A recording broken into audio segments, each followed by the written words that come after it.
Welcome to my YouTube channel. আশা করি তোমরা সবাই ভালো আছো। এর আগের ভিডিওগুলোতে আমি তোমাদের ক্লাস 12 যারা এবছরে উচ্চ মাধ্যমিক দিচ্ছ আমি তোমাদের সাজেশন দেওয়া স্টার্ট করে দিয়েছি। ইতিমধ্যে আমি তোমাদের Bengali, geography, philosophy, history, pol science, nutrition, education, EVS সমস্ত জায়গা থেকে এমসিকিউ দিয়ে দিয়েছি। এছাড়াও আমি তোমাদের নিউট্রিশন থেকে এমসিকিউ, এসএকিউ কোশ্চেন, তোমাদের লং কোশ্চেনও আলোচনা করে দিয়েছি।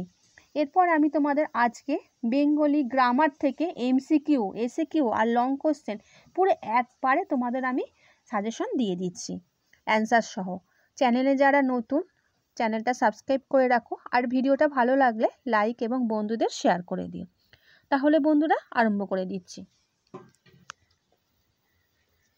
আমার প্রথম কোশ্চেন, স্যার উইলিয়াম জোন্স তুলনামূলক ভাষাবিজ্ঞানের সূত্রপাত করেছিলেন 1776 খ্রিস্টাব্দে, 1768 খ্রিস্টাব্দে, 1786 খ্রিস্টাব্দে, 1776 খ্রিস্টাব্দে। সঠিক অ্যান্সার হবে 1786 খ্রিস্টাব্দে। নেক্সট 2 নম্বর কোশ্চেন, ভারতের অভিধান রচনা সূত্রপাত হয় যার মাধ্যমে? তিনি হলেন পাণিনি, পতঞ্জলি, উইলিয়াম জোন্স, জাক্স। সঠিক অ্যান্সার জাক্স। মানব মনের প্রকৃতি ও গতি প্রকৃতির সঙ্গে ভাষার সম্পর্ক আলোচিত হয় মনো ভাষাবিজ্ঞানে, নি ভাষাবিজ্ঞানে, স্নায়ু ভাষাবিজ্ঞানে, শৈলী বিজ্ঞানে। সঠিক অ্যান্সার মনো ভাষাবিজ্ঞানে। তুলনামূলক ভাষাবিজ্ঞানের সূত্রপাত করেছিলেন পাণিনি, পতঞ্জলি, উইলিয়াম জোন্স, জাক্স। সঠিক অ্যান্সার উইলিয়াম জোন্স। ন্যূনতম শব্দজোড়ের শব্দ দুটি হওয়া চাই একাধিক ভাষা, দুটি ভাষা, মিশ্র ভাষা, একই ভাষা। সঠিক অ্যান্সার হবে একই ভাষা।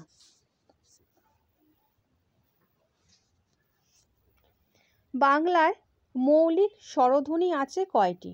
5টি, 6টি, 7টি, 8টি। সঠিক অ্যান্সার হবে 7টি। মুখের মান্য বাংলার ব্যঞ্জন ধ্বনি 30, 31, 32, 33। সঠিক অ্যান্সার হবে 30। উষ্ম ধ্বনিটি হলো ত, তালবস্য, ম, ল। সঠিক অ্যান্সার হবে তালবস্য।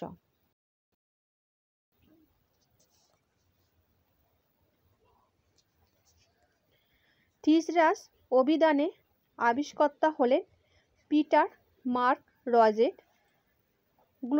Bloomfield, Chomsky, Sturtevant. Peter Mark রজেট।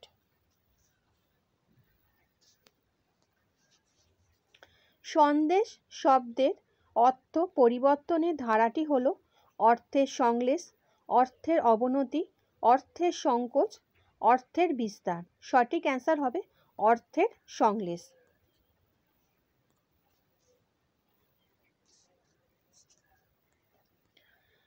গবেষণা শব্দের আদি অর্থ গাভীর, অন্বেষণ, পরিবর্তিত অন্য কোনো বিষয়ের বিজ্ঞানসম্মত বিশ্লেষণ। এটি অর্থের সংশ্লেষণ, অর্থের অবনতি, অর্থের সংকোচন, অর্থের রূপান্তর। সঠিক অ্যান্সার হবে এটা হচ্ছে অর্থের রূপান্তর। থিসরাস শব্দের ভূপত্তিগত অর্থ হলো রত্নাগার, অমরকোষ, সংগ্রহশালা, অভিধান। সঠিক অ্যান্সার রত্নাগার। অন্ন শব্দের আদি অর্থ খাদ্য, পরিবর্তিত অর্থ ভাত। এটি শব্দার্থ পরিবর্তনের কোন ধারা? অর্থের সংশ্লেষ, অর্থের অবনতি, অর্থের সংকোচ, অর্থের রূপান্তর। সঠিক অ্যান্সার অর্থের সংকোচ। দারুণ শব্দের আদি অর্থ কাষ্ঠ নির্মিত, নির্মম, অত্যন্ত সুন্দর। সঠিক অ্যান্সার কাষ্ঠ নির্মিত। গঠনগত দিক থেকে বাক্য কত প্রকার? 3 প্রকার, 4 প্রকার, 5 প্রকার, 6 প্রকার। সঠিক অ্যান্সার 3 প্রকার। একাধিক সরল বাক্য সহযোগে গঠিত হয় যৌগিক বাক্য, মিশ্র বাক্য, জটিল বাক্য, সরল বাক্য।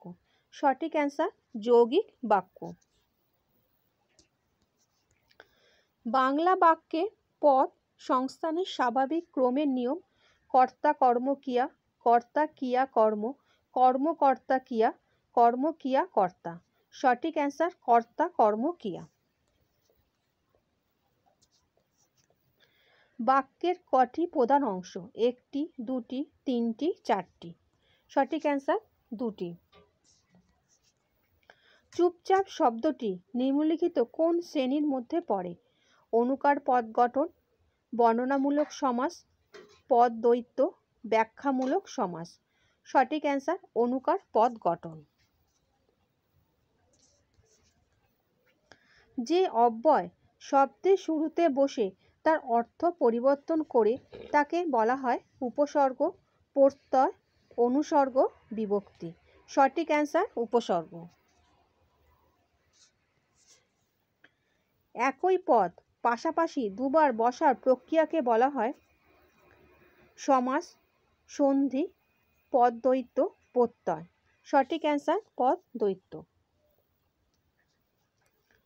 রূপমূল হলো পদের গঠন বৈচিত্র্য, শব্দার্থের উপাদান, ভাষার ক্ষুদ্রতম উচ্চারণগত একক, ভাষার ক্ষুদ্রতম অর্থপূর্ণ একক। সঠিক অ্যান্সার ভাষার ক্ষুদ্রতম অর্থপূর্ণ একক। মা হলো মুক্ত রূপমূল, মিশ্র রূপমূল, বদ্ধ রূপমূল, জটিল রূপমূল। সঠিক অ্যান্সার মুক্ত রূপমূল। কম্পিত ধ্বনি হলো র, ল, ম, ক। সঠিক অ্যান্সার বয়শূন্য র। নিচের কোনটি বাকযন্ত্রের অন্তর্ভুক্ত নয়? কর্ণ, কণ্ঠ, নাসিকা, দন্ত। কর্ণ। একটি তাড়িৎ ধ্বনি হলো ঝ, ম, ঢ0 র, ক। সঠিক অ্যান্সার ঢ0 র।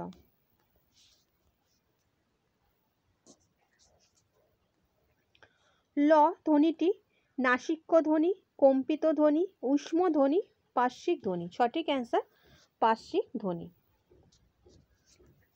বাংলায় মৌলিক স্বরধ্বনি আছে কয়টি? 7টি, 8টি, 9টি, 10টি। সঠিক অ্যান্সার 7টি। লুচিফুচি শব্দটি হলো অনুকার পদ, বর্ণনামূলক সমাস, পদ দ্বৈত, ব্যাখ্যামূলক সমাস। অনুকার পদ।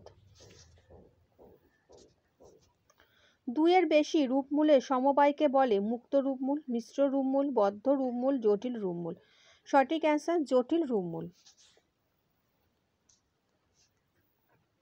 এবার আসছি বন্ধুরা অতি সংক্ষিপ্ত কোশ্চেন অ্যান্সারে। প্রথমে হচ্ছে বর্ণনামূলক ভাষাবিজ্ঞানের আলোচ্য বিষয়গুলি কী কী? বর্ণনামূলক ভাষাবিজ্ঞানের সমকালে প্রচলিত কোনো ধ্বনি, শব্দ, বাক্য, বাক্যাংশ ইত্যাদি স্বরূপ ও গঠনগত দিক বিশ্লেষিত হয়। এইগুলির অতীতের রূপ নির্ণয় করা হয় না। কবে তুলনামূলক ভাষাবিজ্ঞানের আলোচনার সূত্রপাত হয়? স্যার উইলিয়াম জোন্সের প্রচেষ্টায় 1786 খ্রিস্টাব্দে তুলনামূলক ভাষাবিজ্ঞানের আলোচনার সূত্রপাত হয়। বর্ণনামূলক ভাষাবিজ্ঞানের আলোচ্য বিষয় কী কী? ধ্বনিবিজ্ঞান ও ধ্বনিতত্ত্ব, রূপতত্ত্ব, বাক্যতত্ত্ব এবং শব্দার্থ তত্ত্ব। বর্ণনামূলক ভাষাবিজ্ঞানের এই 4টি প্রধান আলোচ্য বিষয়। কোড কাকে বলে? কোনো ব্যক্তি ভাষা ব্যবহারের বিশেষ উপভাষার যে বিশেষ রীতি ব্যবহার করে তাকেই বলা হয় কোড।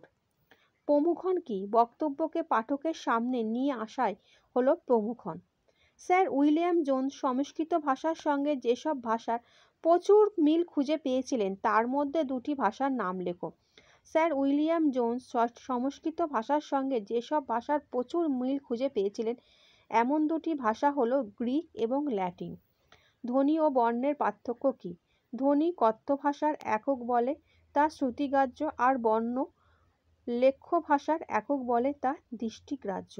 যুক্তধ্বনি বলতে কি বোঝো? শব্দের আদিতে বা শেষে স্বরধ্বনি না থাকা একাধিক ব্যঞ্জন একই দলের অন্তর্ভুক্ত থাকলে সেই যুগ্ম ধ্বনিকে বলে যুক্তধ্বনি। যেমন প্রাণের পয়রা ফলা। মৌলিক স্বরধ্বনি কাকে বলে? একটি উদাহরণ দাও। যেসব স্বরধ্বনিকে কোনোভাবেই ভাগ করা যায় না সেসব অবিভাজ্য স্বরধ্বনিকে বলা হয় মৌলিক স্বরধ্বনি। যেমন অ। ন্যূনতম শব্দজোড় বলতে কি বোঝো? দুটি ভিন্ন শব্দের মধ্যে উচ্চারণগত ন্যূনতম পার্থক্য থাকলে সেই শব্দজোড়কে বলা হয় ন্যূনতম শব্দজোড়। যেমন আম ও জাম।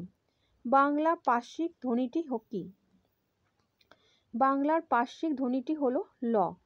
মুখের মান্য বাংলার স্বরধ্বনি ও ব্যঞ্জনধ্বনির সংখ্যা কত? মুখের মান্য বাংলার স্বরধ্বনি 7টি এবং ব্যঞ্জনধ্বনি 30টি। দুটি পরাধীন রূপমূলের উদাহরণ দাও। তামাটে শব্দে তে এবং অভিন্ন শব্দের অ, এই হলো পরাধীন রূপমূল। ক্লিপসিং কি? কোনো পদ সংক্ষিপ্ত রূপ লাভ করে ও মূল পদের অর্থটি প্রকাশ করে সেই নতুন পদকে বলে ক্লিপসিং বা সংক্ষিপ্ত পদ। যেমন মাইক্রোফোন থেকে মাইক।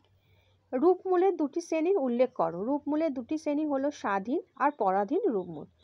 মুন্ডমাল শব্দ কি? কোনো শব্দগুচ্ছের প্রত্যেক শব্দ থেকে প্রথম ধ্বনিগুলি নিয়ে একটি শব্দ তৈরি হলে তাকে বলে মুন্ডমাল শব্দ। যেমন ভিআইপি, পিপোফিসু মানে পিঠ পুড়ছে ফিরে শুই। উপসর্গ কাকে বলে? উপসর্গ হলো এক ধরনের অব্যয় যা শব্দের শুরুতে বসে শব্দের মানে পাল্টে দেয়। যেমন অনাসৃষ্টি। সঞ্জনী ব্যাকরণ কাকে বলে? সমস্ত বাক্য কিভাবে সঞ্চাত হয় তার সংবাদ যে ব্যাকরণ দেয় তাকে বলা হয় সঞ্জনী ব্যাকরণ। থিসরাস কি? থিসরাস হলো শব্দের এমন এক রেফারেন্স বই যেখানে অর্থ ও সম্পর্কযুক্ত শব্দগুলি বংশানুক্রমে তালিকাবদ্ধ করা হয়। ঐতিহাসিক শব্দতত্ত্বের আলোচ্য বিষয়টি কি? সময়ের সাথে সাথে ভাষার অর্থের পরিবর্তন পর্যালোচনা করাই ঐতিহাসিক শব্দতত্ত্বের আলোচ্য বিষয়। এবার আসছি বন্ধুরা বিশ্লেষণধর্মী ও রচনাধর্মী প্রশ্নোত্তর, যেটা 5 মার্কসে তোমাদের আসে। মুন্ডমাল শব্দ কাকে বলে? উদাহরণ দিয়ে বুঝিয়ে দাও। প্রত্যয় কাকে বলে? ব্যবহারিক প্রয়োগের অবস্থান অনুযায়ী প্রত্যয়ের কয়টি ভাগ ও কি কি? প্রত্যেক ভাগের একটি করে উদাহরণ দাও। গঠনগত দিক থেকে বাক্য কত প্রকারের? যে কোনো এক প্রকারের উদাহরণ সহ পরিচয় দাও। শব্দার্থের উপাদানমূলক তথ্যটি উদাহরণ সহ ব্যাখ্যা করো। শব্দার্থের প্রসার ও শব্দার্থের রূপান্তর বলতে কি বোঝো? ফলিত ভাষাবিজ্ঞানের বিভিন্ন শাখাগুলি উল্লেখ করে যে কোনো একটি শাখার আলোচনা করো। অবিভাজ্য ধ্বনি কাকে বলে? দুটি অবিভাজ্য ধ্বনির পরিচয় দাও। বিভাজ্য ধ্বনি কাকে বলে? দুটি বিভাজ্য ধ্বনির পরিচয় দাও। উদাহরণ সহ ধ্বনিমূল ও সহধ্বনি সম্পর্ক বুঝিয়ে দাও। শব্দার্থের পরিবর্তন বলতে কি বোঝো? উদাহরণ সহ শব্দার্থের সংকোচ ও শব্দার্থের প্রসার সম্বন্ধে আলোচনা করো। এই গেল তোমাদের বাংলা গ্রামারে এমসিকিউ, এসএকিউ, লং কোশ্চেন পুরো তোমাদের আমি একবারে আলোচনা করে দিলাম। এবার একটা কথা বলি বন্ধুরা, তোমাদের তো আমি এমসিকিউ এসএকিউর কোশ্চেন তো আমি তোমাদের অ্যান্সার সহ আলোচনা করে দিয়েছি। লং কোশ্চেনের যেহেতু একটু বড় কোশ্চেন, আমার ভিডিওটা বড় হয়ে যাবে, 5 মার্কসে এতগুলো কোশ্চেন আলোচনা করতে গেলে আমি তাই তোমাদের উত্তরটা দিইনি। যদি তোমাদের কারোর কোনো অসুবিধা হয় যে ওই উত্তরটা তোমরা করতে পারছো না, তোমরা আমাকে কমেন্ট করে জানিও তোমাদের কোন অসুবিধা হচ্ছে কোন প্রশ্নে, তাহলে আমি তোমাদের সেই প্রশ্নগুলো আমি আলাদা করে তোমাদের ভিডিও করে অ্যান্সারগুলো করে দিয়ে দেবো। আর ভিডিওটা ভালো লাগলে বন্ধুদের শেয়ার করে দিও। আচ্ছা বন্ধুরা, ভালো থেকো।